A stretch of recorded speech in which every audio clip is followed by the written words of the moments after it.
Yeah, Zerlina, what do you think it is about the governor's record that you think stood out to the Harris campaign? I think his record of public service, and you really have a contrast set up where you have two public servants, two people who have dedicated decades of their lives to serving the public, and the contrast on the other side could not be more clear. I also think that his record as a veteran, as a teacher, as a coach, I mean, a coach is a natural leader, somebody who can inspire people. And I think that the energy and excitement that you saw on display at the rally in Philadelphia is something that Democrats are fired up about right now, right? Just 3 weeks ago, we were in disarray and we were feeling very dejected and uninspired. And yesterday, what you saw is joy, and joy translates into the momentum and the mobilization that you need the base of the Democratic Party to have in order to turn out a multiracial, multi-generational coalition. And so I see this pick as a base first strategy that the Harris-Walz campaign is utilizing, and then you build out from there. Instead of only focusing on those more moderate swing voters, you want your base of support to be fired up.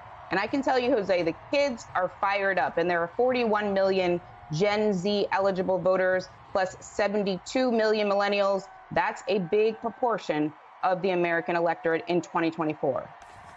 And so when you say that the kids are fired up, what are you basing it on? And what do you think that the kids are seeing in Walz that maybe others haven't seen? Well, I don't know if you spend a lot of time on TikTok. I try not to spend too much time on there because it is quite an addicting platform.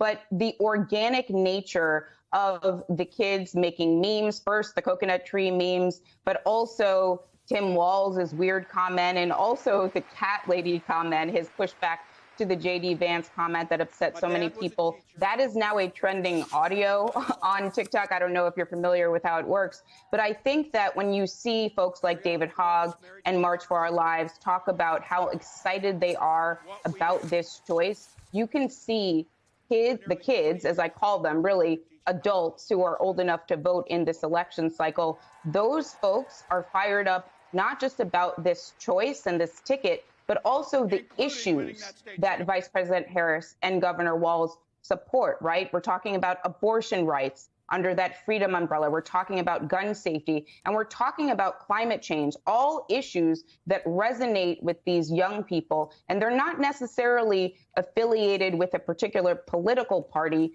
but they're issue-based first. And so when you're talking about the issues, they agree with what the vice president is saying, and they like what Governor Walz has done in Minnesota, as you see on the screen here, doing many progressive things in a state that has folks from all different walks of life.